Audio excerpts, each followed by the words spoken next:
destroy the bridge, and close on Grand Gulf from the east.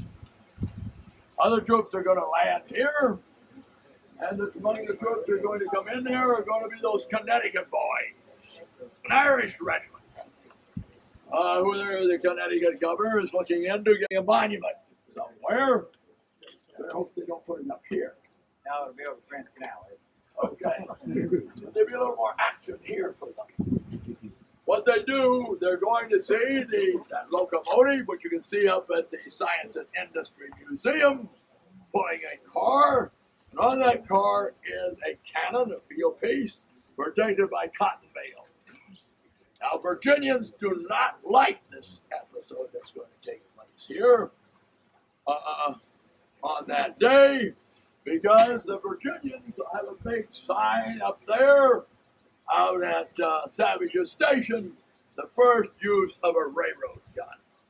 Now, granted, the one this is only a 12-pounder. They're able to hold off the Yankees who come in here, and then they're going to burn Grand Gulf.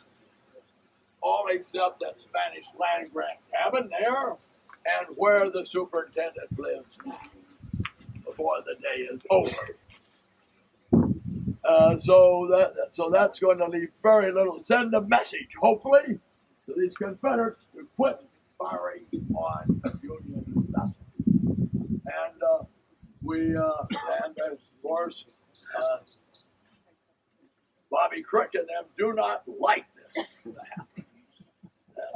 Virginia people don't like to admit this episode happened.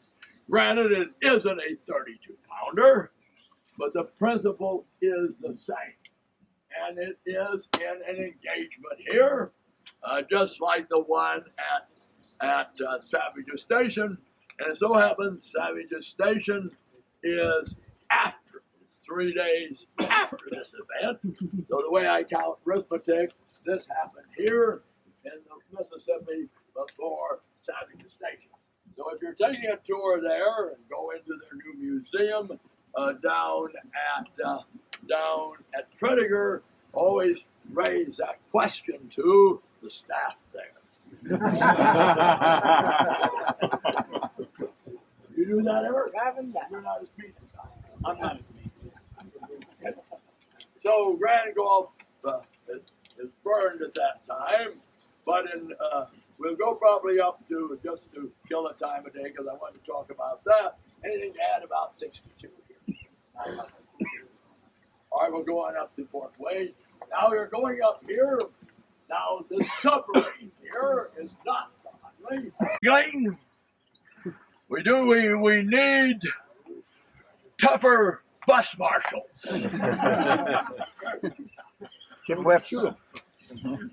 This is one of the two major Confederate strong points here. As we can see, Terry has the map here. Now, we are at Fort Wayne. We walk by that artillery position we saw as we walked up is there. The visitor center is here, and when we turned the bus, we were within 50 yards of the river as it was then. You can see just beyond that cul-de-sac, you can see the river falling away. That is the river. The river now would be about out where this point is, if we had gone out. So Grand Gulf has felt the hard hand of war. As we get into mid-March 1863, they're going to send John S. Bowen with a brigade of troops that are and artillery posted at Big Black Bridge. They pick him because they can send the guns down the Big Black River to Grand Gulf. So Bowen is going to put his brigade of troops away. He's going to be joined by his other brigade at the end of the month. which means the Confederates are going to have about 5,000 men in a brigade commanded by General Greene, principally from Arkansas, but having 2 Missouri dismounted cavalry regiments in it, and Francis Marion Cockrell's Missouri Brigade, and attached artillery units except for Grayson's company, Company A, 1st Louisiana Artillery. But they're going to have their first excitement here before they have anything more than 20-pounder Parrots in position. Because Admiral Farragut he is now an admiral, the first admiral in the United States Navy, and he's going to pass Port Hudson dry with 7 warships, and only Hartford and Albatross get by. They lose Mississippi, and the other 4 vessels are turned back. Farragut goes up the river to communicate with Porter.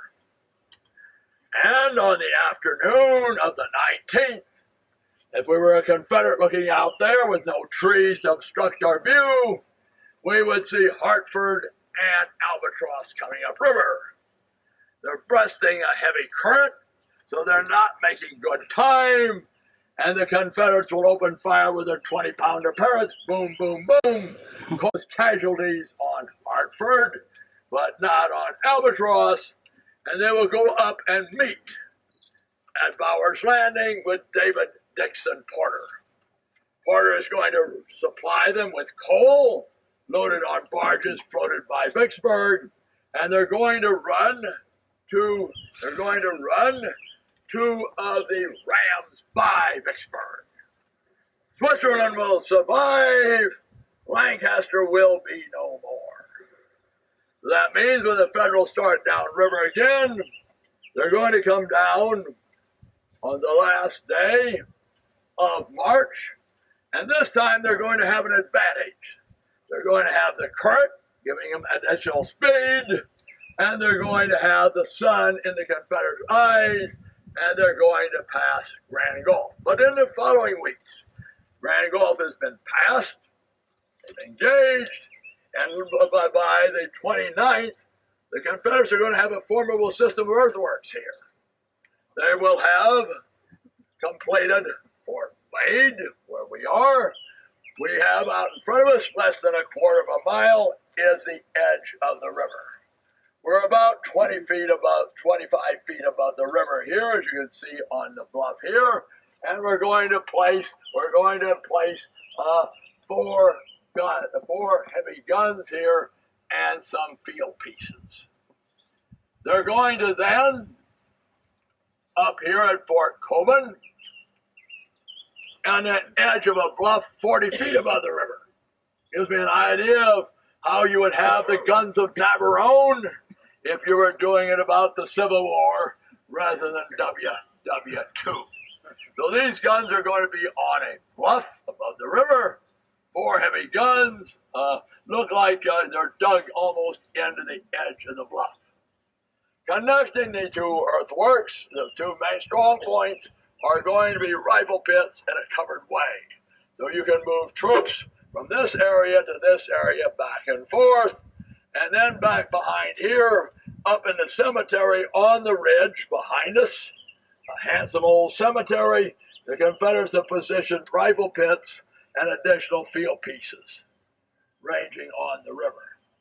So this is the system of defense that Bowen has set up here.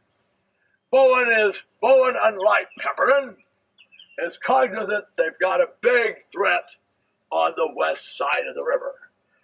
Bowen is also probably as unhappy when he loses his cavalry under Ward Adams, which is drawn away from him to chase the will-o'-the-wisp raider, Benjamin Grierson. Now, Bowen will, on the 27th, remember 27th is important because that's the last hard rain we're going to have until the 14th day of May. So I guess, just like General Patton, he's talked to his Padres and got, because it would be very beneficial. Rain would be a very detrimental to the Federals in this campaign. They also, Bowen will send a message and say they're going to cross the river here. And the message would forecast Grant's operations, and it goes to Pemberton, and Pemberton sits on it a while, and then messages General Stevenson and tells General Stevenson, sitting up in Vicksburg, send 5,000 men to Vicksburg if practicable. He has now got it, since Stevenson is not concerned about Vicksburg. He's concerned about what is happening in the Delta and in the north of Vicksburg. He has got the opening if practicable. So it's not as though, of course, we're going to find out briefly for those people, he does not get concerned, but about 8:10 in the morning, and you can see from Point of Rock up here, you can see the Warren County Courthouse. If we were up on Point of Rock, which is right here where Bowen Signal Station and Command Post are. And they can hear the distant boom. But in spite of hearing the distant boom till 1 o'clock or 1:30, Stevenson doesn't get up from his big wooden desk until mid-afternoon, when he'll tell General Tracy, have your Alabama Brigade and the Botetourt Virginia Battery ready to march. And they're going to leave Vicksburg at 6 o'clock. At 9 o'clock, Baldwin's brigade, 2 Mississippi regiments and 2 Louisiana regiments will leave Vicksburg, but it's a long 30 miles, a lot further than you have to drive now on 61 to get to Port Gibson. And we're going to find out this afternoon, Tracy isn't going to get there till 6 o'clock on the afternoon, out at the road intersection, and he's lost a lot of men from straggling. Baldwin is going to camp at Grindstones and is not going to get to the battlefield of Port Gibson until about noon. But now back to the Federals. The Federals now, meanwhile, all through the afternoon of the 28th, they're going to embark about 10,000 of McClernand's men. They're going to be aboard the 7 transports. They're going to be aboard the barges. And as I remember, and some of the barges weren't very seaworthy. This man looks like he is Colonel Bueller of the 67th Indiana. And he and his men are going to bail all night to keep their barges from swamping. Now the plan is, Porter is going to use his 7 ironclads. He's not going to use his timberclad to silence the Grand Gulf Battery. Porter has the most tremendous ego of anybody in the Civil War. The only one compares with him is Nelson Miles. So Porter is confident, and on the morning of the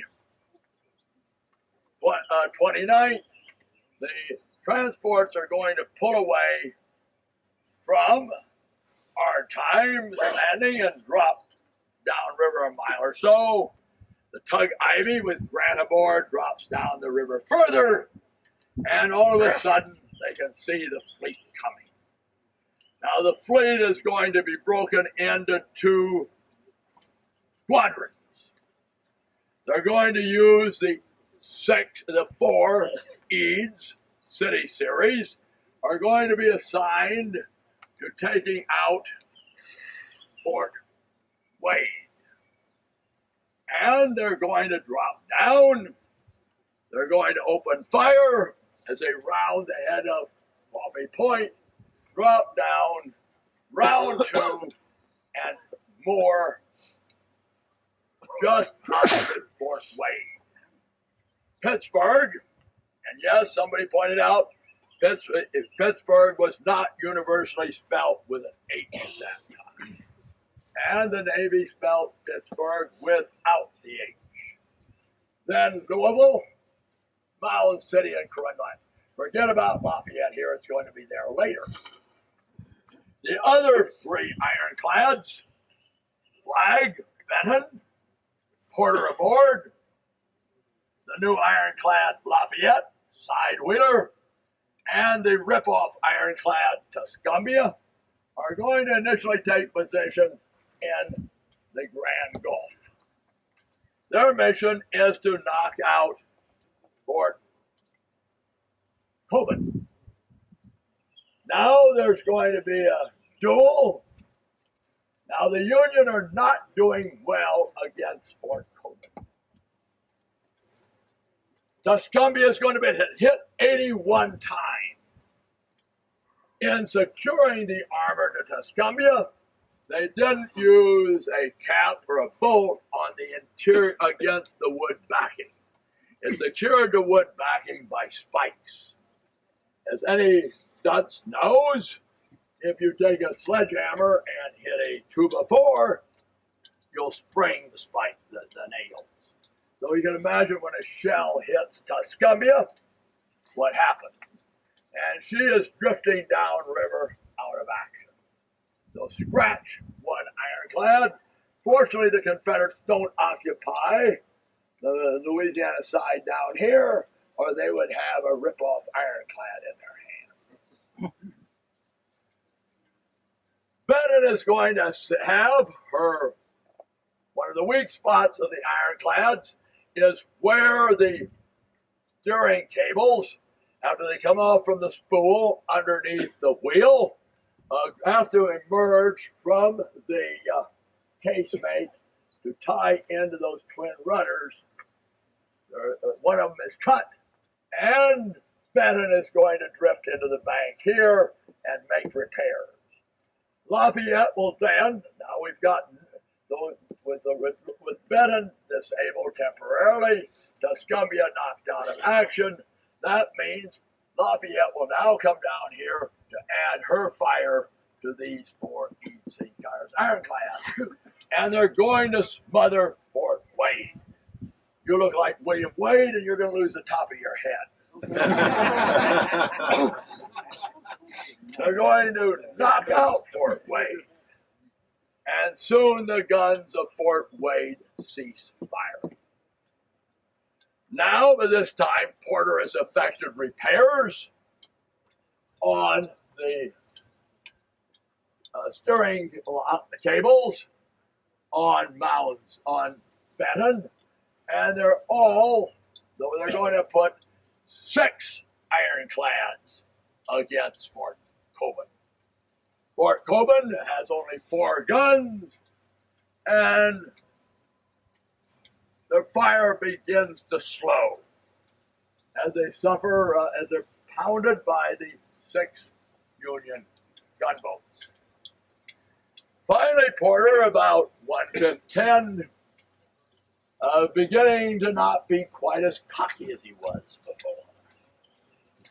So he orders them to break off action, and he's going to head upriver to meet with General Grant to discuss what we can do. He's going to tell Grant, I believe I can silence, I can suppress, but I cannot knock out the guns of Fort Coben.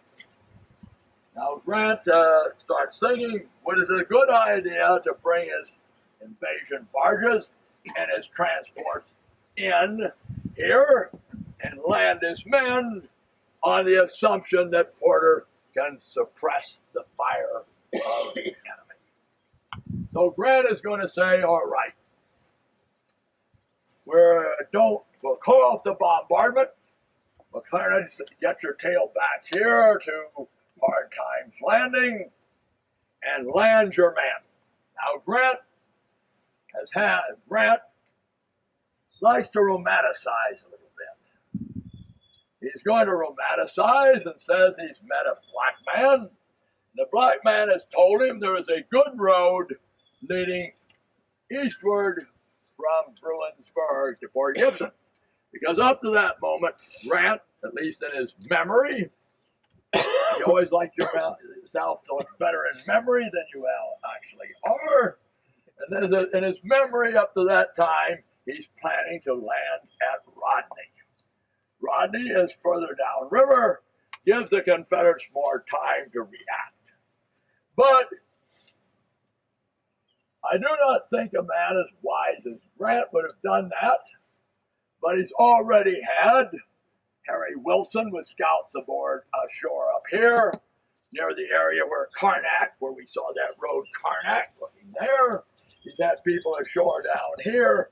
So he has other sources of information besides the black man to tell him that Bruinsburg has a good road inland. So the Union troops on the afternoon of the 29th, Bowen up here on his area, up here above Coben, looks out, and you can see him marching from Hard Times southward to Disharoon Plantation. As it starts to get dark on the evening of the 29th, the Union gunboats, the 6 ironclads, remember, Tuscumbia is already downriver, out of action, taking with them the timber clad. The transports and the barges will run downriver, and we'll pick them up this afternoon because they're going to march across, and here is where they're going to embark them tomorrow. Actually, speaking their way tomorrow, speaking our way this afternoon at Bruinsburg to move inland. So this is the Battle of Grand Gulf. Porter, whenever he gets repulsed, every place becomes the strongest place on the river. You've always got to have a good excuse. So we'll turn it over to Terry, and then we'll talk about the area, about the various sites we see here, and what is that fellow from Pittsburgh? He's up on sitting under that tree up there. That's good. What are you, a whip? Spelled W-H-I-M-P? All right. Pittsburgh, by the way, being a native of Pittsburgh, the city in Pennsylvania doesn't get the H until 1909, when, by an order of the Supreme Court, the town on the north side of the Allegheny River, known as Allegheny City during the Civil War, was merged with the city of Pittsburgh. I wanted to talk briefly about artillery. For those of you who were on my bus yesterday, we did talk about the placement of artillery in the Vicksburg batteries and how it was a tiered setup with guns in some areas down low to the water, others midway up the shelf, some on top of the bluffs. And we talked about the effect and the advantage of a plunging fire, especially against these Eads ironclads, which had a wooden roof with skylights for interior illumination and ventilation, thus a weakness in these ironclads. We'll see the same thing here at Grand Gulf. You have two forts, Fort Coben and Fort Wade. We're at Fort Wade. You can see we are much lower down this slope than are the guns at Fort Coben. Now bear in mind, these Civil War artillery pieces with these long black barrel guns provided a low flat trajectory. The field guns, that is. Now on the gunboats, we saw a gunboat Cairo yesterday. When in time of battle with the gun ports closed, they are limited in their range of elevation up and down. As a result, it limits their effectiveness of fire in time of combat. Fort Coben is much higher up this escarpment, about 40 feet up, and it has a parapet of about 40 foot in thickness. And so due to the low flat trajectory of the guns here at Fort Wade, and being only 20 feet or so above the level of the river, the gunboats with a lower flat trajectory as well are able to draw far more effective fire against Fort Wade than they are able to provide against Fort Coben. And it's not long before Fort Wade, as Ed mentioned, is completely inundated by solid shot and shell coming in here from the gunboats, and Fort Wade will be silenced and Colonel Wade himself killed. But what enables Coben to remain defiant is the fact it is much higher up the escarpment. Now the gunboats, the City Series ironclads, as they are rounding to out here in the channel, firing broadside after broadside after broadside, due to their limited range of elevation, are out in the mid part of the channel, firing against this fort. But being out in the middle of the channel against elevated batteries, they are susceptible to a plunging fire, and the cannoneers at Fort Coben are pouring in solid shot and shell against these gunboats. And as Ed mentioned, one is hit 81 times. Pittsburgh, I think, is hit 56 times. And there is tremendous damage being inflicted on these gunboats and casualties among their crew. To protect these gunboats from this plunging fire, Porter moves these gunboats closer in to the bluff line, almost directly underneath the muzzles of these Confederate guns. And several of the Confederates would tell you that you could actually throw rocks down on top of these gunboats. That's how close they came in. But by coming in closer, they could not elevate their guns properly to draw an effective fire against the guns at Fort Coben. Rather, their shot and shell were now hitting higher up the escarpment, up against point of rocks. And although rocks were tumbling down into the bastion itself, was actually inflicting very few casualties on the Confederates. Seeing that this fire is ineffective, Porter's gunboats again draw out into the middle part of the stream. But as they do so to increase their own effectiveness, they make themselves far more susceptible to the plunging fire of the Confederate batteries. And so they are unable to silence the guns of Fort Wade. And Grant would tell you it would be suicidal to attempt the landing in the face of resistance from the guns at Fort Wade, and that's what compels him then to disembark his invasion force and march them 5 miles farther down the levee. But as we're talking about artillery, one little known fact about Grand Gulf and the imagination of General John Bowen, what a fiery, aggressive officer he was, when he assumes command at Grand Gulf, he is actually toying around with the idea of constructing a metal turret gun here at Grand Gulf. Just as you see on the monitor, that metal turret. He devised an idea of constructing a tower, a metal tower with a revolving turret on it to increase the effectiveness of artillery here at Grand Gulf. But unfortunately for Bowen and the Confederates, he'd never get an opportunity to implement that or put it into action. Could they use like a mortar? Could they have used a mortar? Certainly, but there are no mortars here at Grand Gulf at that time. It'd be very difficult to get a mortar shot at Coben. You could use mortars against Wade, but not Coben.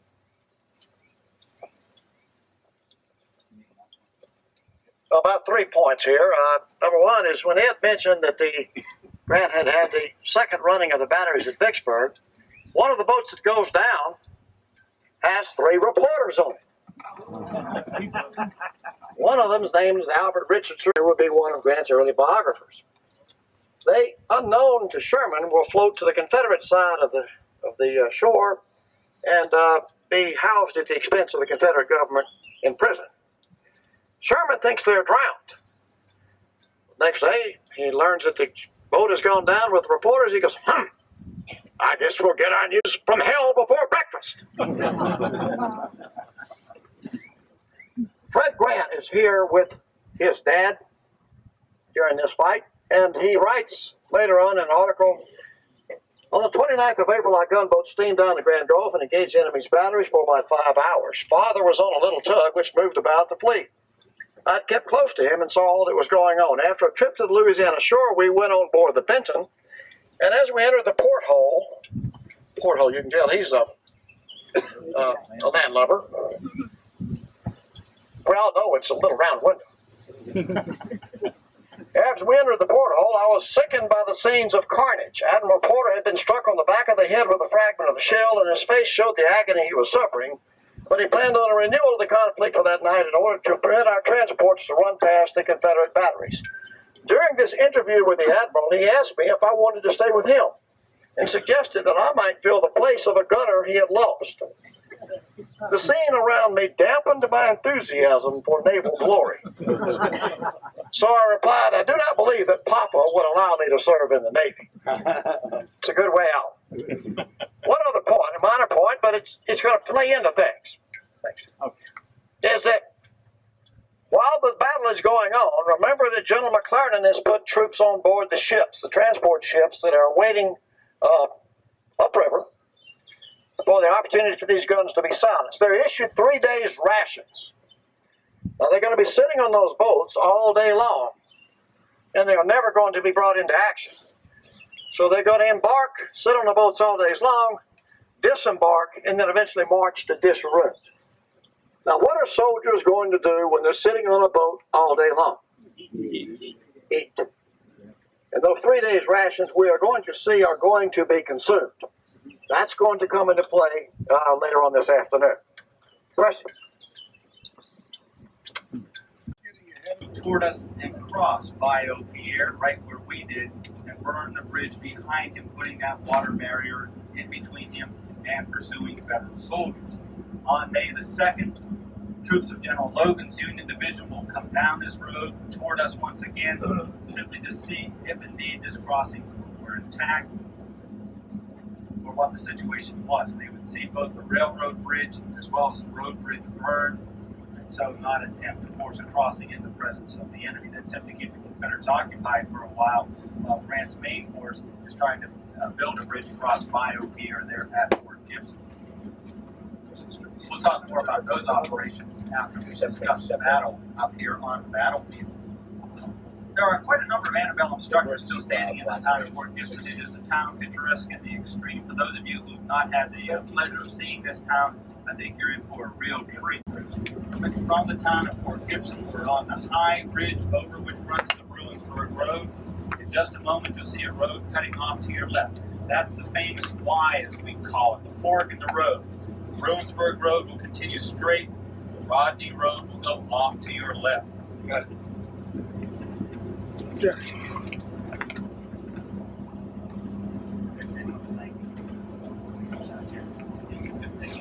Marshall asked why, if he knew they were coming along the Bruinsburg Road, or at least surmised they were coming along the Bruinsburg Road, why would he go out the Rodney Road? Because Greene is far more familiar with the road network here than was Grant. He realized, just as that slave had told McClernand, that at no point in time does this road diverge more than 2 miles from the Bruinsburg Road and parallels. So it is a likely avenue of advance as well. Here's the Y, and so off to your left is the Rodney Road. Greene's brigade will go out that road. We have turned right onto the Bruinsburg Road. This is the road out which Tracy's Alabama brigade will march. Tracy's Alabamians are accompanied by 4 guns of the Botetourt, Virginia artillery, the only Virginia outfit involved in the Vicksburg campaign. That battery is under the command of Captain John Johnston, who is a nephew of Confederate General Joseph E. Johnston. In the aftermath of the Civil War, Captain Johnston will actually become a United States Senator from Virginia, and he'll still be alive at the time of the formation of Vicksburg National Military Park and be of great assistance to the park commissioners in detailing the activities of the Botetourt artillery. John Johnston, Johnston's nephew, correct? So I don't know if he admitted to that during the course of the Civil War or not. Yes, sir. The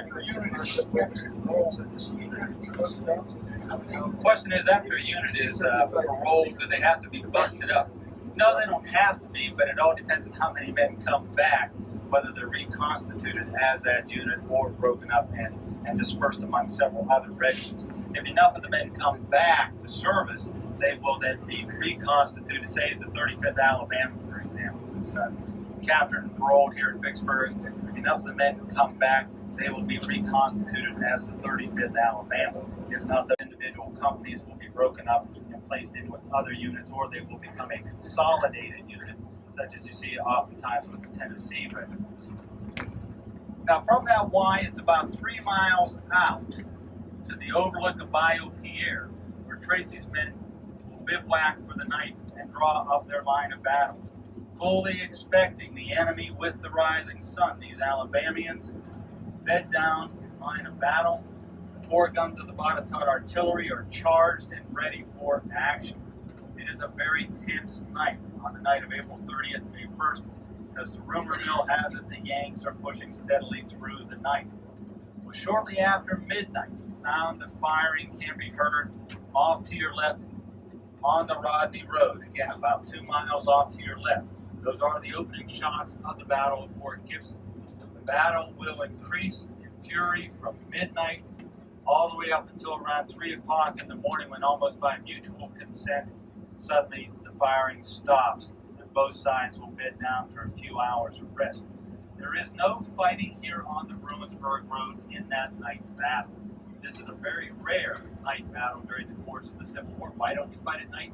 You can't see. You cannot exercise command and control over your men. This is one of the few night battles of the American Civil War. With the rising sun on May 1st, however, the The senior officer on the field for the North, General John McClernand, with binoculars in hand, will scan the area. Looking off to his left, he will see the sunlight glistening off the cannon barrels of the Botetourt artillery and glistening off the rifle barrels and bayonets of the Alabama Brigade, and he realizes that if left unchecked, these Confederates can get in his flank or rear. He is going to have to fight a two-front battle. So he will actually divide the troops of his 13th Army Corps, and he will send some troops along a plantation road here to engage these Confederates. He will also send his main force in along the Rodney Road to engage Green's brigade. Now, as we ride out here, just off to our right, where this sign is with the yellow south squiggly line on it, we'll see a road coming in on our right. That is the historic road we saw just a few moments ago coming across Bayou Pierre. This road, you see it coming in now, that is the Confederate retreat route down to Bayou Pierre and Grand Gulf. Where this lumber yard is today, there used to be a house standing here when I first came here known as the Andrews House. That was the headquarters of Confederate General Ned Tracy. The guns of the Botetourt artillery are just off to our left, and the Alabama Brigade that had initially been deployed astride this road facing in the same direction we are. Once the sound of firing is heard at midnight down by the Schaefer House on the Rodney Road, Tracy redeploys his brigade, and rather than have them astride the road facing in this direction, puts them parallel to the road on your left, facing off to your left to the sound of firing. So Tracy's line is just in the woods, just to our left here, and it is paralleling the Bruinsburg Road. His right flank will be anchored on what we call today the Overlook, just about there. The Overlook is where the Presbyterian Church was originally founded. There is a reconstruction of the log church on site today. That property is owned by the state of Mississippi. There are a few parcels of land on this battlefield owned by the state. Recently, the state did secure a scenic easement on 623 acres of the battlefield. Just off to our left here, you see this third road coming in. That is the plantation road up which would march the troops of the 13th Army Corps You can see it. to engage the Confederates here on the right. This is the Overlook. You see it coming in here. This third road will take you up onto the Overlook. We'll be stopping there a little later today. This is the Overlook where Tracy's right flank is anchored. He's overlooking the Grand Canyon, if you will, of Bayou Pierre. It's quite an impressive view down the bayou there, which we'll see in just a little while. So we've just gone beyond the Confederate lines, and we're heading out to the landing site at Bruinsburg. We'll talk more about the Battle of Fort Gibson when we return to this area and actually study the battle on the ground, and I'll pull out the maps at that point in time. Now, the landing site of Bruinsburg is about 13 miles from the town of Fort Gibson. The Federals will come ashore on April 30th, May 1st. Again, 24,000 troops approximately and 60 pieces of artillery. A recent Don Troiani painting of U.S. Grant depicts Grant's coming ashore here at Bruinsburg. I'm very glad to finally get Don to address the Vicksburg campaign. Actually, he's done two now. He did the Eagle of the 8th, which is Old Abe, the War Eagle of the 8th Wisconsin Infantry, and the May 22nd assault on Vicksburg. And now this one on General Grant coming ashore at Bruinsburg, but it's a painting of Grant. And in the background, you can see his troops coming ashore, the boats in the river, and so on. I'd really like to see one of these Civil War artists have a broad panorama of this site. You can imagine had Edwin Forbes been here, for example, or one of the other war correspondents to sketch this moment. When the military groups come here, especially the groups from the U.S. Army Command and General Staff College, or the group of fellows, as they're called, from the School of Advanced Military Studies. Throughout their 3- and 4-day long staff rides, the instructors will keep asking them, at what point is this campaign won or lost? I submit to you, this would be a good candidate for that answer. Landing at Bruinsburg, which is unopposed. As Parker mentioned to you yesterday, Grant went right home to his wife. Without even firing a shot, he considered the battle half won when he crossed the river. And clearly, this is a significant moment in the Vicksburg campaign. On our way out to Bruinsburg, we'll be crossing a number of various water courses. All of these had to be forded back in 1863. It's real interesting. When the foliage is down, you can actually see the historic road winding its way in and out on either side of the modern hardtop. And if you follow those roads, you can actually find the exact location of every one of those fords. It's real interesting. For example, here at, I think this is Arnold Creek here. The ford is off to our right over here.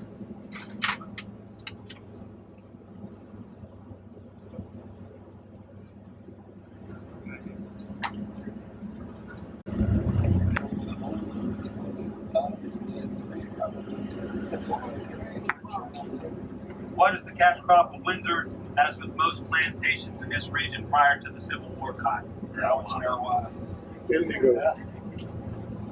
Now we're turning left into the present-day drive to Windsor.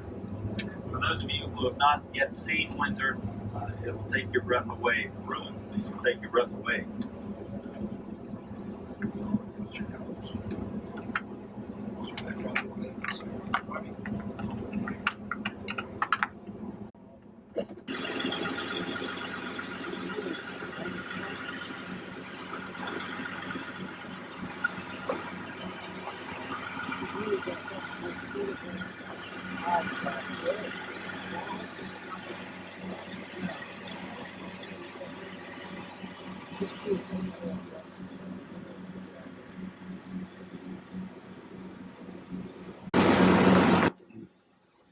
Mark, I'm walking the profile of the house right now.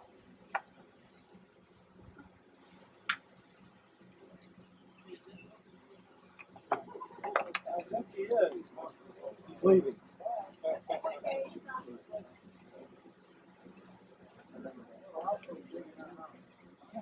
I'm walking the profile of the house. We do not have a porch back here. No porch here. We're going to have the beginning of the porch. I'm walking the profile of the house. I'm sorry. Porch to here. I'm walking where the bearing walls of the house are. You following me? What I'm doing.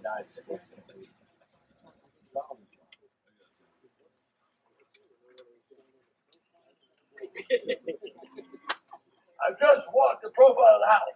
The front steps, where are they? Right there. You want to see them now? Go down to Elkhorn College. Because the steps are down there. And when they did Braintree County, the scenes they're shooting here, they will build fake porch right there. Fake steps. I just walked the profile of the house. First floor, floor joists.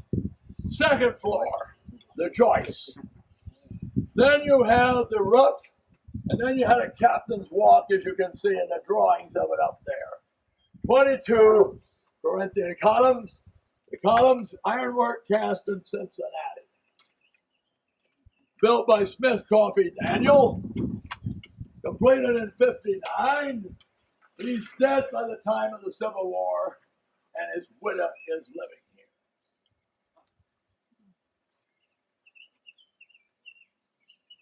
Now, before we go into the Civil War a little bit,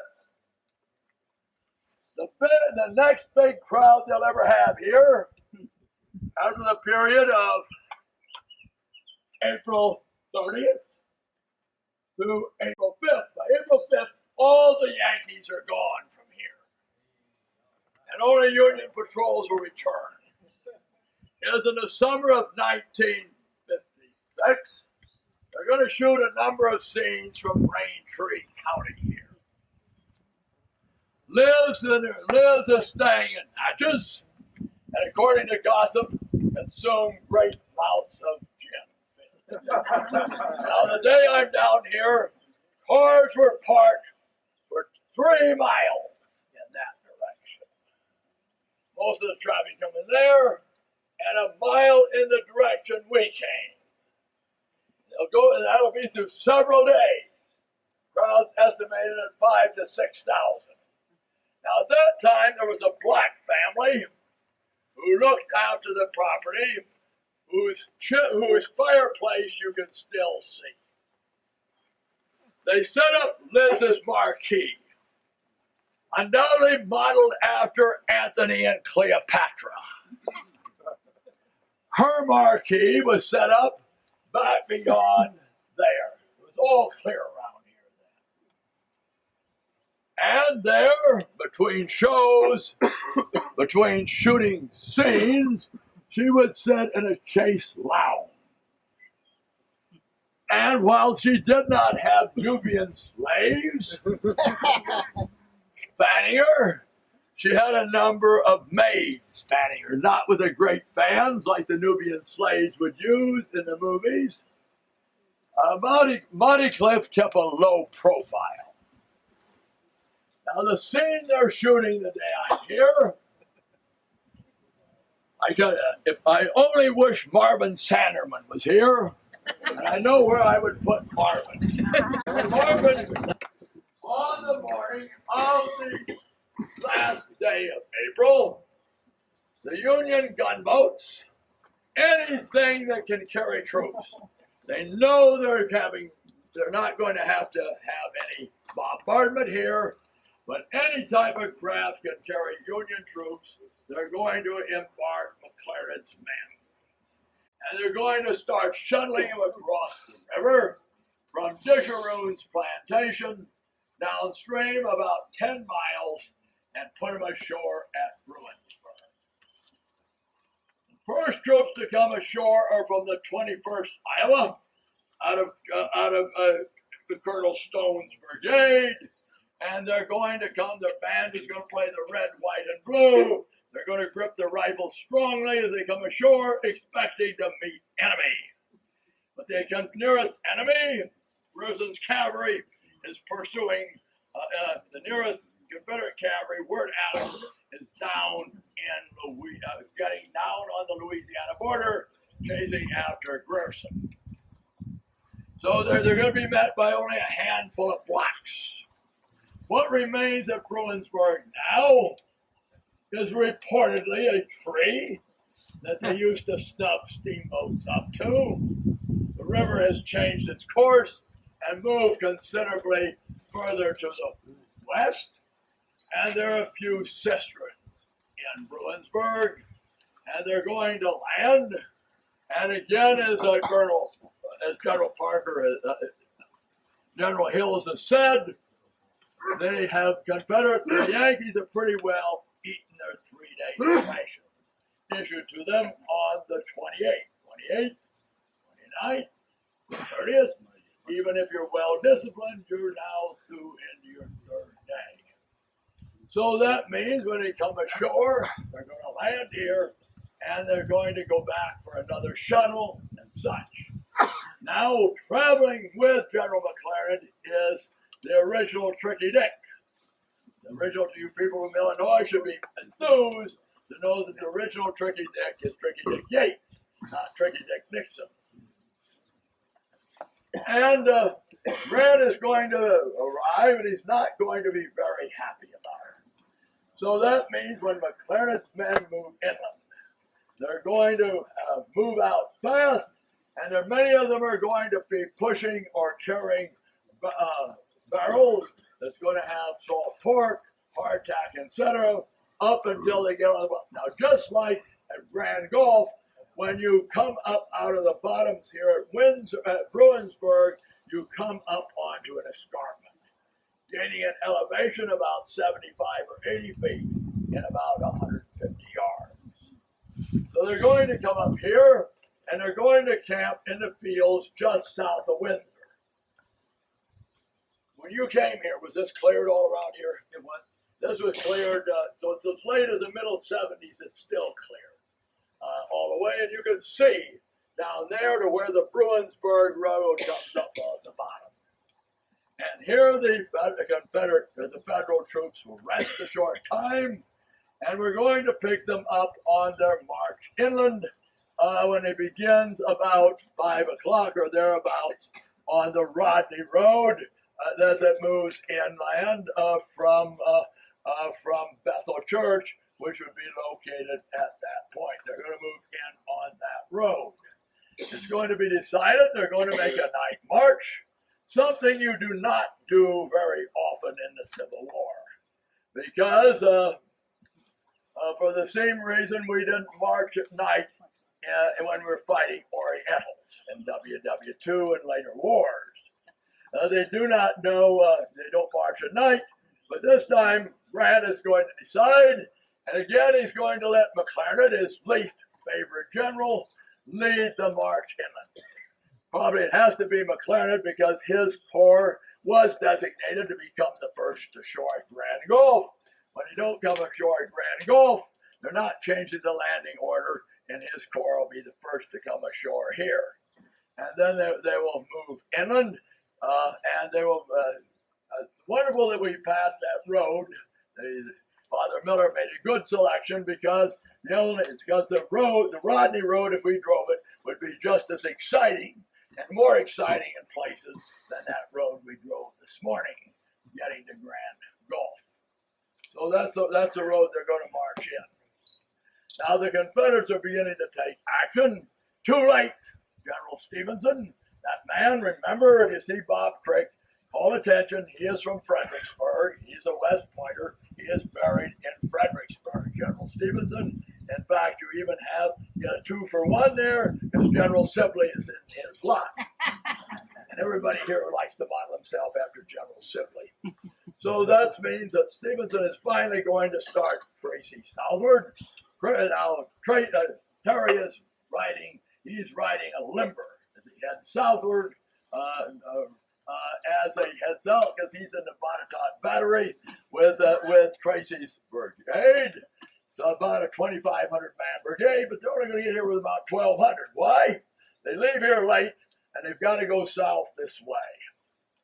They got to go a long way around, cross at Hankinson's, come through, cross the Bayou Pierre, come through Port Gibson, and at about 6 o'clock, they're going to be out at that Y, and where they're going to find Martin E. Greene, who earlier in the day, Bowen had sent from Grand Gulf down to Port Gibson because they know the Yankees have passed and they're going to cross somewhere.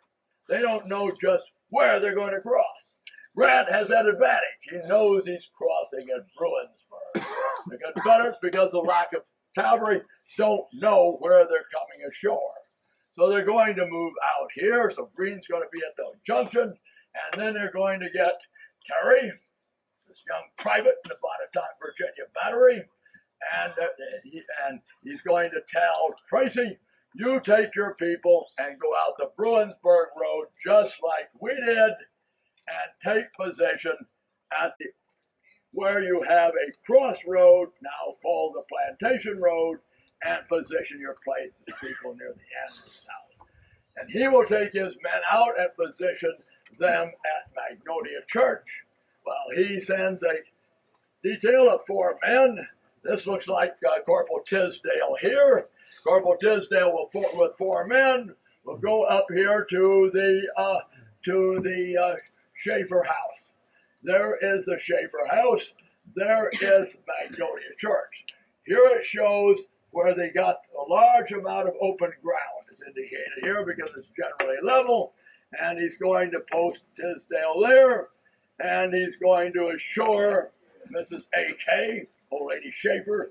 I don't want Mrs. Hollingsworth to hear me say that. And her sister are loading up their gear to go to Port Gibson. Mr. Schaefer is in the rebel army down at Port Hudson. And Greene is certain the Yankees won't march at night. He is going on what is standard practice at that time. And about the time he says that, we can't go over the Schaefer House, but the time he says that, Tisdale is going to hear men coming up the road. It's the lead of the 1st Iowa Cavalry in 1 battery. There's going to be a change. The Yankees are going to fire. Shots are going to hit into the Schaefer House, go through, damage one of the Schaefer family pictures. Mrs. Schaefer and her sister are going to put the whips of their horses and head into Port Gibson. And poor old Greene is going to get back to Magnolia Church. But that's all coming up. Then through the night, into the night, they're going to continue shuttling. But they're going to have bad luck during the night. The steamboats, Moderator and Horizon, will crash into each other.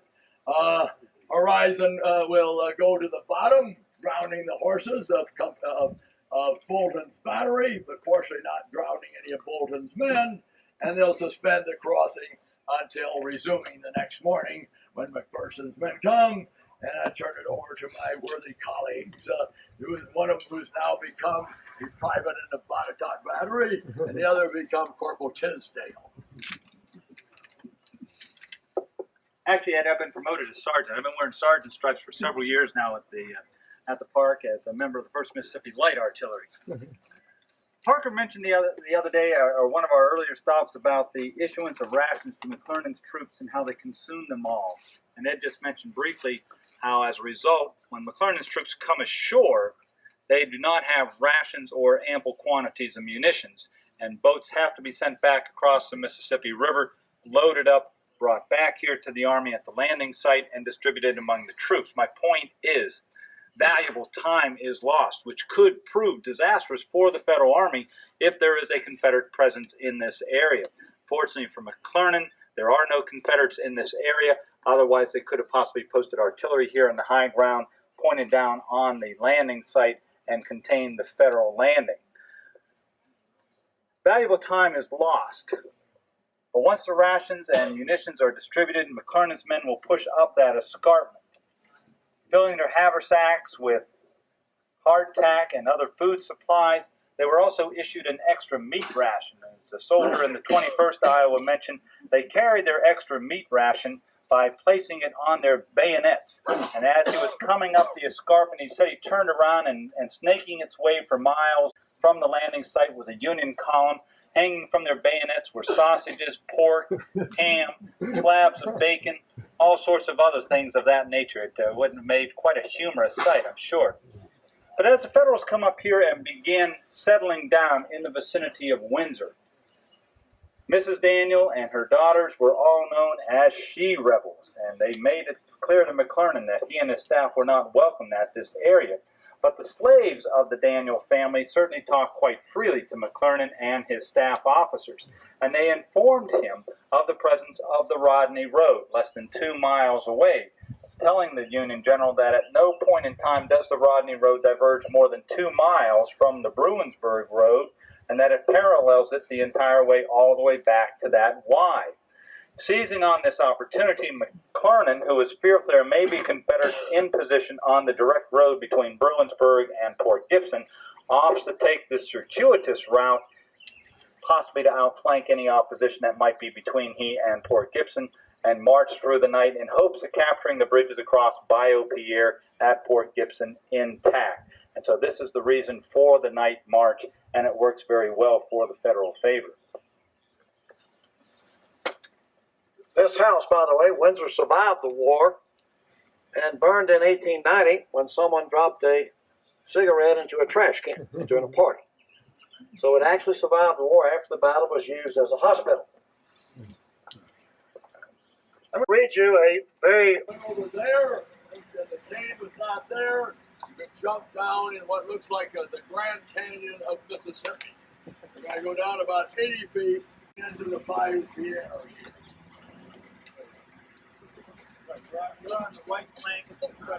We would be in this area just look out with you. Where we're standing is this brick of the road in front of us. So we're standing on the high ground at that point. And this initially is where the Confederates are going to anchor their right. We're going to be here with the 20th Alabama out in front of us. And here is where we're going to have Tracy. We're going to go, if we go down here, when we leave here, we're going to go down here 150 yards, and you have the Plantation Road going over to the Perkins house, over to the Schaefer house, which would be lying in that direction from us right now. Begin to look here, you've got ridge line. It's an area where you're going to have to fight battles along the ridges. The ridges are going to be comparatively open. They were comparatively open in 1955 and 56 when I first came here. But they've been allowed to grow up in timbers. The people grew here, had grown cotton here until 62, and they're converting to corn as a warming. So in this area where we have level ground, you have crops, very fertile, and it's going to fall off to behind me into the Bayou Pierre. As I go across here, you're on a ridge line with farms, following the plantation road over the Shaker House, and lots of cleared land up here as you take the Rodney Road into the intersection. Up here you've got open country here, and this is where Ed Tracy will form his men, along with guns of the Botetourt, Virginia Battery, and they're going to form here on the evening of the 29th. They're expecting a Union advance. They do not know when they first arrive here, are the Yankees going to come from here, or are the Yankees going to come from this way? We know that what they know, that the Yankees will not be coming on the Bruinsburg Road. They will be coming on the Rodney Road. So what he's going to do, he's going to form his line along and south of the Bruinsburg Road. 20th Alabama on the right, and then the 40th Alabama, Shelley, and then we have Shelley's people, then we have the 31st Alabama, Harrington's over there, and here is Colonel Baxter on the 3rd Alabama. We have these 5 Alabama regiments, and they've lost a lot of strikers. This man looks pretty good shape. Just imagine you and he marching 30 miles in a hot on the beginning, leaving Vicksburg at 6 o'clock on the evening of the 29th. You have 30 miles to go. The weather's very hot, and you can guess how many stragglers you're going to lose. More than 1,000 men will be straggled before you get here. Some of them will join you. So what is going to happen here on the morning? This shows the morning situation on the first day of May Day. Not the country. So it's obvious this would be your big celebration, and they are communists. Right? Because Karl Marx is already preaching his doctrine. So you would be along here, coming up this road are about 5,000 Yankees. Somewhere between 4,000 and 5,000 organized in 2 brigades. You're going to have Gerard's brigade and Lincoln. Now with you, you've got a battery. The 1st Wisconsin Light Artillery, Foster, has 6 20-pounder Arrows. Now that means you don't want to be Sergeant Winchell there dueling with 30-pounder Arrows. Those are range and tactics. And the Confederates are going to stand tall here. And they're going to check Boston House's advance.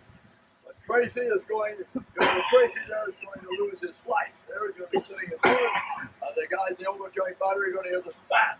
They're going to see him fall to the ground. That means that Garrett takes command. By Garrett, it will do very good, or Osterhaus will do very bad. Because there's going to be no significant change in this front here until the early afternoon. And the fighting will be taking place here on the Rodney Road. As we saw before, see the Confederate position by 10-10 collapse at Magnolia Church. And see them pull back here to White Branch, Irwin Branch, Fluence, Center Street, and that line. So this shows the Confederates have done very well. So they have had to shift some of that one section of the Botetourt artillery over here, where they're going to not be very happy over there. They're going to lose 2 of their guns over there. But right now, the Confederates have done well at this position. Now, Bowen is going to do a pretty good job. With 8,000 men, he's going to battle 24,000 Yankees and hold them at bay for a good part of the 1st. With 12 pieces of artillery, he's going to battle 60 pieces of artillery. They'll make good use of terrain, but they're going to be too damn many Yankees for him. Now just think, if Ferguson had not gone on his way, supposing Loring had been around here with his division of 5,000 or 6,000 men, maybe the Confederates would have done better, but that's counterfactual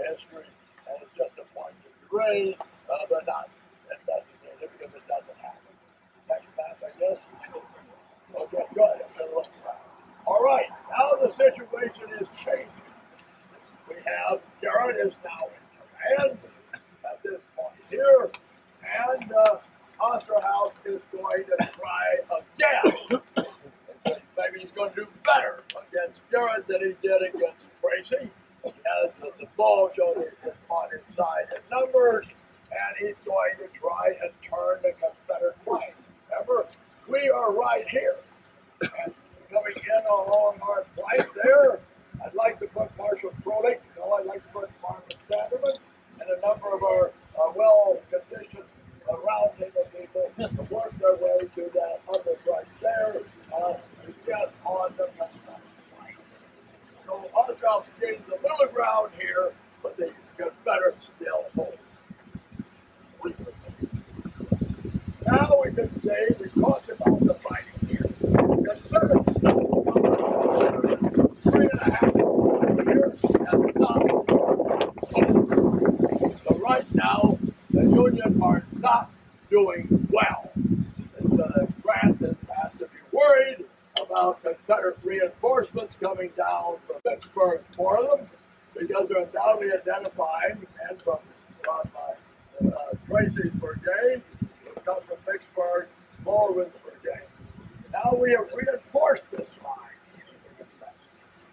So the Confederate line now consists of the Alabamians on the right, three people who had lost the fight of Magnolia on the left, and they've been joined by one of Congress' three regiments brought over here, led by Henry Clay's grandson. Henry Clay's son and grandson both have Henry Clay's son, his namesake, will be killed at the Battle of Buena Vista. This is Henry Clay Irwin, and his grandson, of course, they'll be going to join their grandfather and their father in hell or heaven, wherever Henry Clay.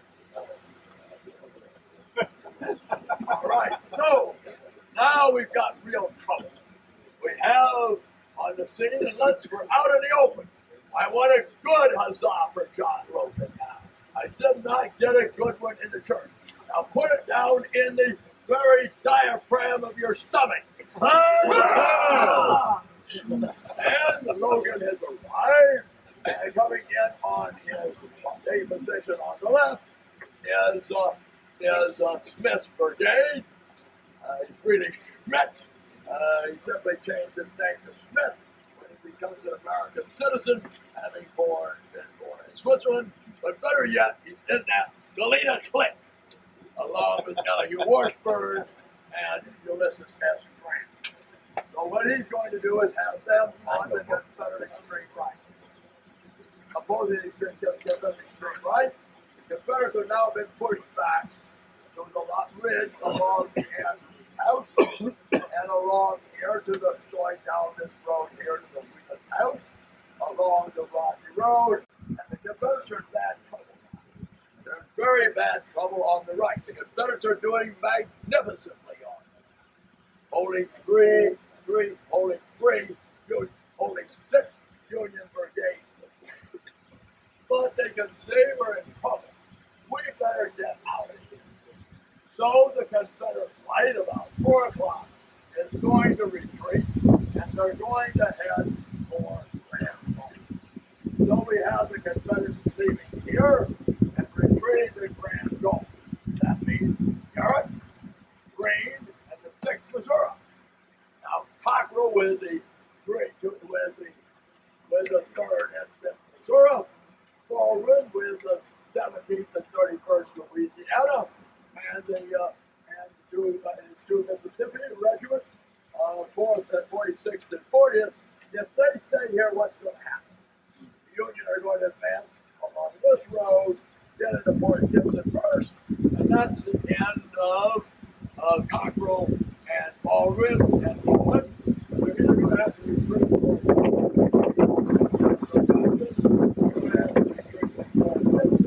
or they're going to have to go this way. Always be decided. Cockrell is going to take the 3rd and the 5th Missouri and join and follow these guys to Grand Gulf. When they reach the Bayou Pierre, where we crossed it, they're going to cross the Bayou Pierre, take position on the north side of the Bayou Pierre and watch the Bayou Pierre. They're going to be, remember when he crossed the Bayou Pierre? This man does. This man probably doesn't. He doesn't take much. What? Please go on at the bottom. All right. Now, Baldwin is going to retreat through Fort Gibson. He goes to Fort Gibson early on the morning of the 2nd. When he goes to Fort Gibson on the 2nd, his men are going to burn the roadway. Remember these three bridges.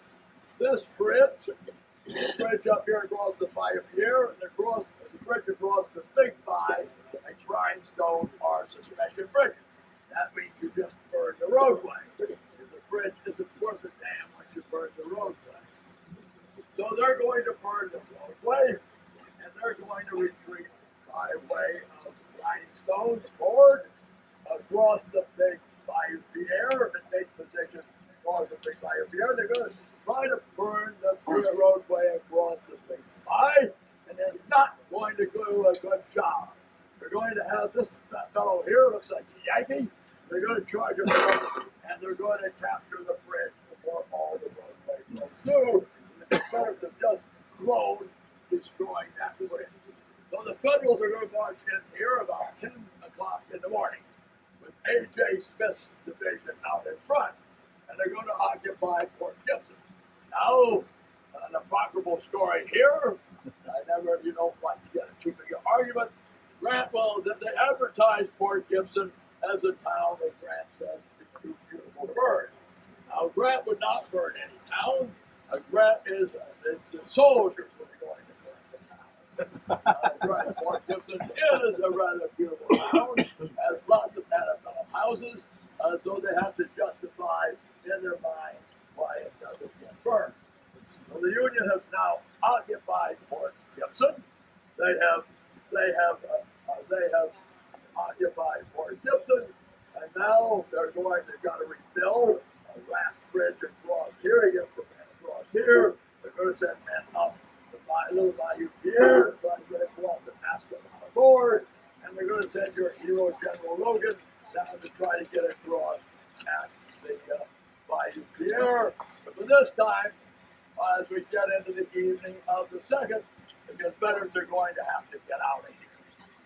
So the Confederates are going to abandon Fort Gibson, and then Grant has a big decision to make. And it's a very important decision to refer to because his orders right now, and we'll let Parker go into that, are his to entrench here and send one corps, Dolly McClernand, down to cooperate with General Banks here and the capture of Fort Hudson, and then go back, bring everybody back, including Banks, and they'll then get the Confederates, give a lot of time to move against Vicksburg. So we'll now turn it over to Perry.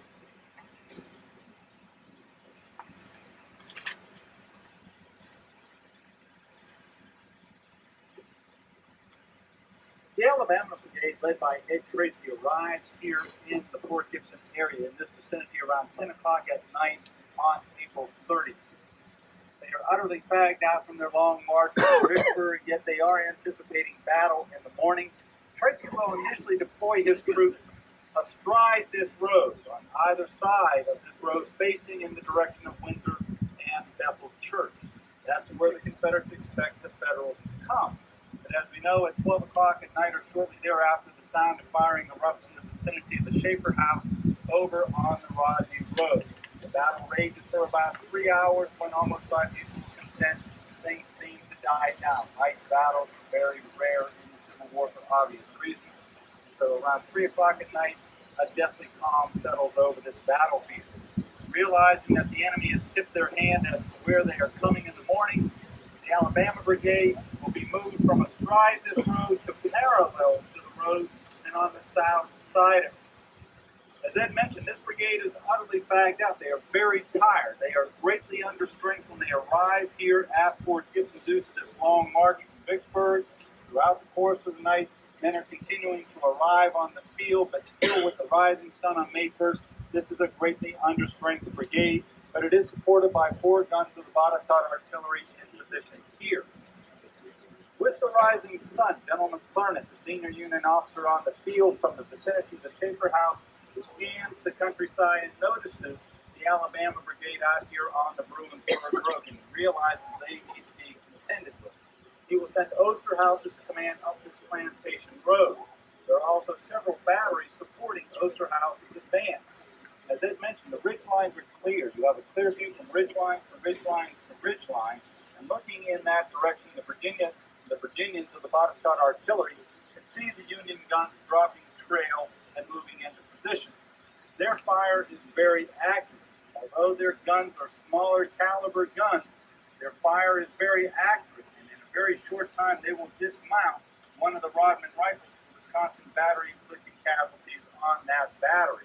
But it doesn't take long for the Wisconsin battery and the Michigan battery that will move into position next to it to get the range of this Virginia battery. In just a few moments, Sergeant Francis Obenchain and the 4 guns of the Botetourt in this area are in trouble. The fire of these batteries, Union batteries, of course, are covering the advance of Osterhaus's division. As Osterhaus's division continues to advance toward the Confederate line, their skirmishers in advance. These skirmishers come within range of the Virginia battery and open fire on those cannoneers. Men begin to go down. Obenchain is sent by his commanding officer to General Tracy's headquarters here at the Andrews House, requesting that Tracy's line open fire. Tracy is very reluctant to comply with that request, for by opening fire, he will not only reveal the length of his line, but also the weakness of his line. It's quite obvious to Tracy that he is opposed by an overwhelming number of troops to his front, so he is reluctant to comply with that request. He orders the Virginian to return to his battery and maintain fire. As these skirmishers continue to move forward, now the infantry to deploy astride the plantation road and also open fire. Men and horses of the Botetourt began going down at an alarming rate. The second time, Obenchain is sent to Tracy with the request to open up his line. The second time is denied. By this time, guns are being dismounted in the Botetourt battery. Obenchain will be sent yet a third time to Tracy with the request that the main line open fire. While he is sitting next to Tracy on horseback, the sergeant from Virginia recalled he heard a dull thud, and in turning he saw Ed Tracy falling from his horse. He wrote, "In falling he cried, 'Oh glory.' He was dead when I stooped." Ed Tracy would become the first Confederate general to die in the defense of Vicksburg during this campaign. Over the next several days, a total of 5 Confederate generals will die during this campaign. The first, Ed Tracy from Alabama here at Fort Gibson on May the 1st. The next one will be Lloyd Tillman, killed at Champion Hill on May the 16th of 1863, and we'll see the site of his death tomorrow as we go around Champion Hill battlefield. We also then have Hyson Garrett, who was killed in the siege lines around the city on June the 17th, and Martin Green, who was killed in the siege lines, the defense line, I should say, on the 25th day of June, 1863. Now, that's all the generals that died prior to the surrender of the city, but I include a 5th general, and that is our friend John Bowen, the most aggressive soldier in Pemberton's army. Bowen will contract dysentery during the course of the siege of Vicksburg, as do, of course, hundreds of other Confederate soldiers. Although he survives July the 4th, he dies just a few days later. And so 5 Confederate generals, for all intents and purposes, died during this campaign. No Union generals die as a result of these operations.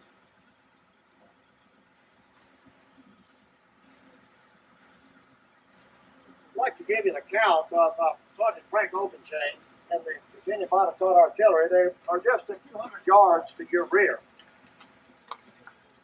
He says the space on which our 4 guns stood was crowded. There was barely enough space for them. The ground sloped towards the dwelling. They're next to some slave houses. And between the dwelling and the extreme left gun, the ground was too low to be used. Suddenly, they start receiving fire from 6. Now, they've got 2 12-pounders here and 2 6-pounders. Actually, right now, they've only got 2 12-pounders in action. They are fighting 6 10-pounders and 4 20-pounders. So it's 2 against 10 with 12-pounder smoothbores against rifled guns. He says at approximately 7:30, the Wisconsin guns opened on us. He talks about Lieutenant Peters. He says Lieutenant Peters was a Mexican War veteran, and he was not only a brave man, but the coolest man I ever saw. Peters is in charge of the 2 guns. Where's the battery commander? Captain Johnston has been left behind in Vicksburg on court martial duty. He has raced down to catch up with his battery. As soon as he reports for duty, he collapses from heat exhaustion, gets the privilege of being carried off the field. Lieutenant Peters is a senior man.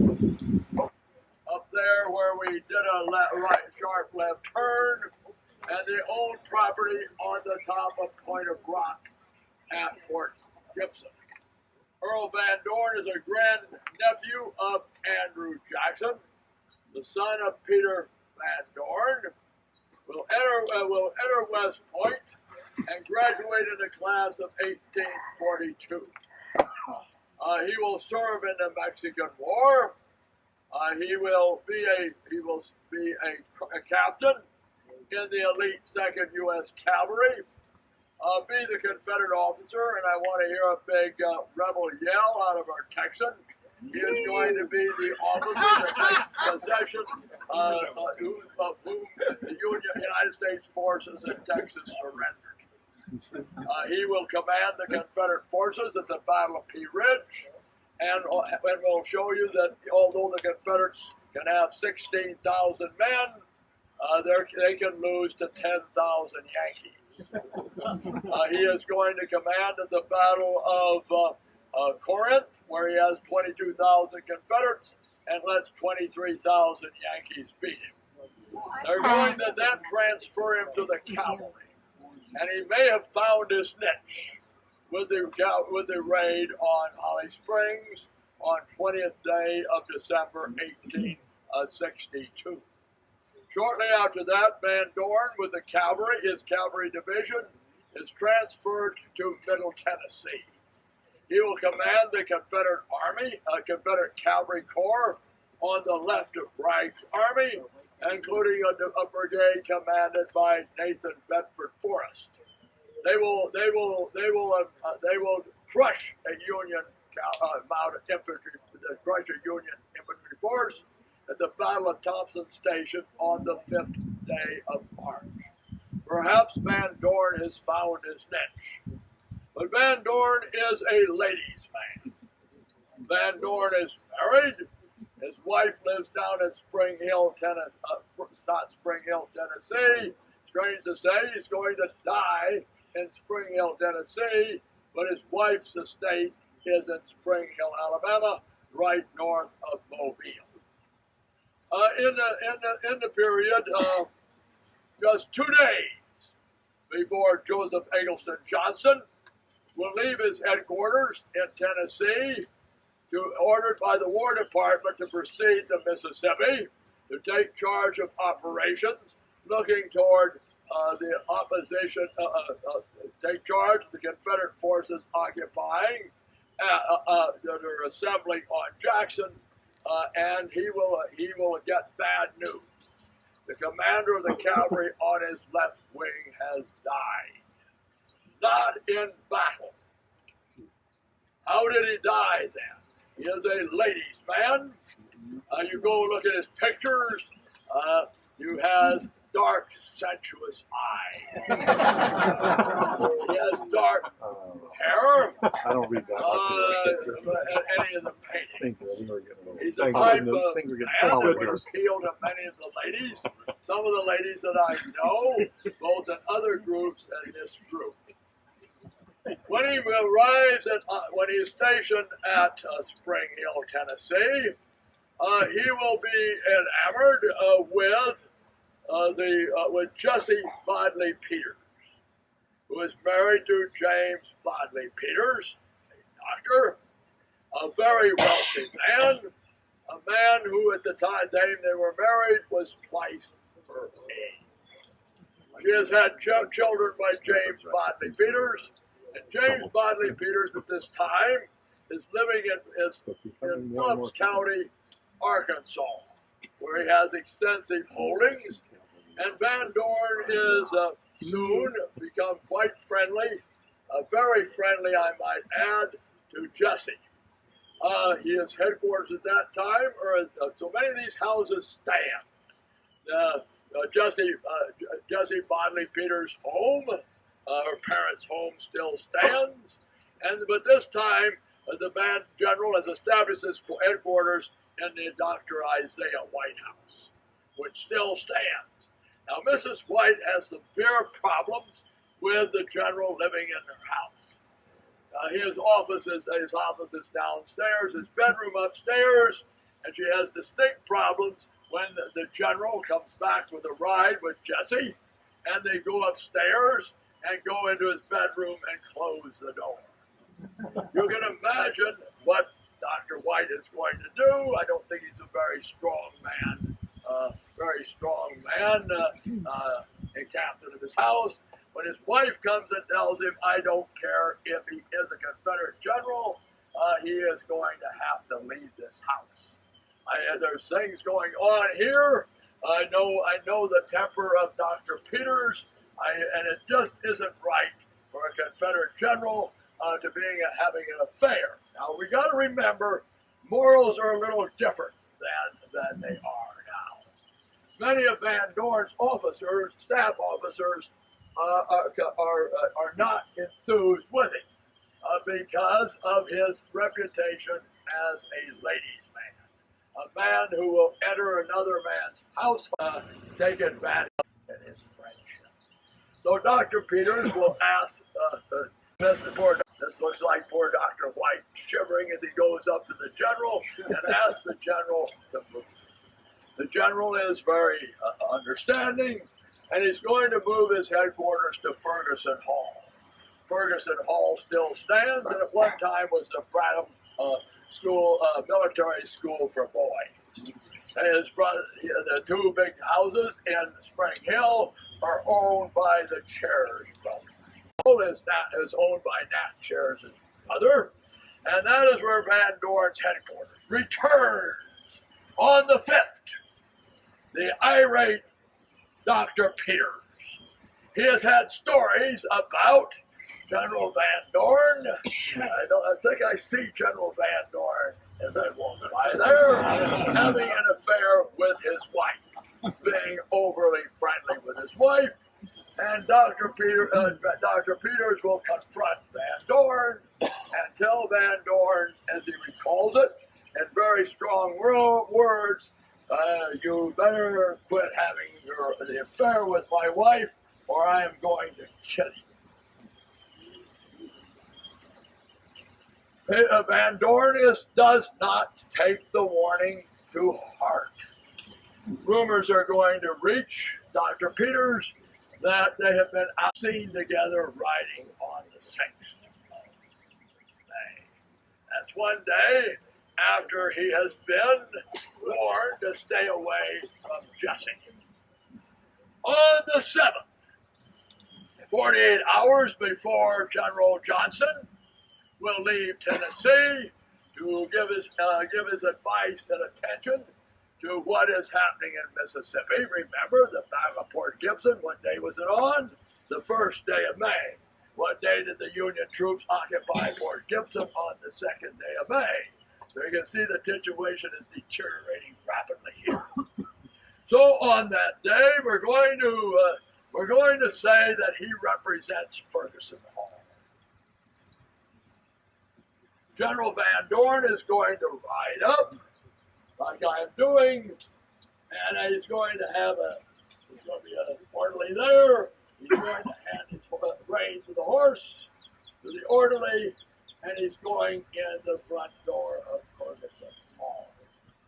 Now, Ferguson Hall is a typical Southern house on the floor plan, a long central hall with the rooms with one as you enter it. I'm going to Ferguson Hall. That represents Ferguson Hall. You have a room here to the right. You have a room back here where Illinois is standing. You have another room where the Padre is standing, and the other room there. So Peters is going in the front door, goes up to the adjutant's office, and tell him I have some business with the general. This is on the 7th. The adjutant will be sitting there.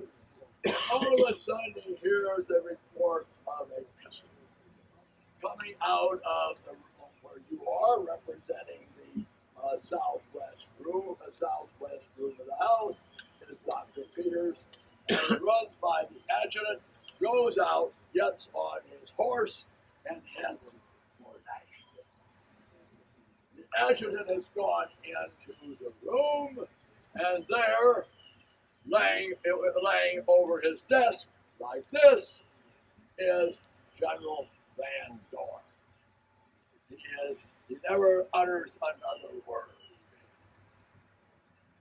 So General Van Dorn has died.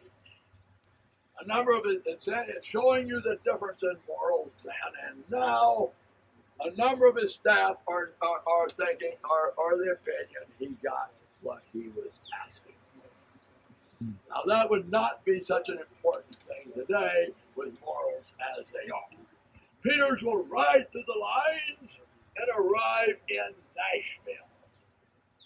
Now, if you're a Van Dorn descendant, and they are a number of him here, particularly his then sister Emily, she will then have a book prepared, The Soldier's Honor, that will take the position that Dr. Peters is a dastard. He is in the pay of the Yankees and has assassinated this Confederate general. However, Dr. Peters will be arrested up in Bolivar,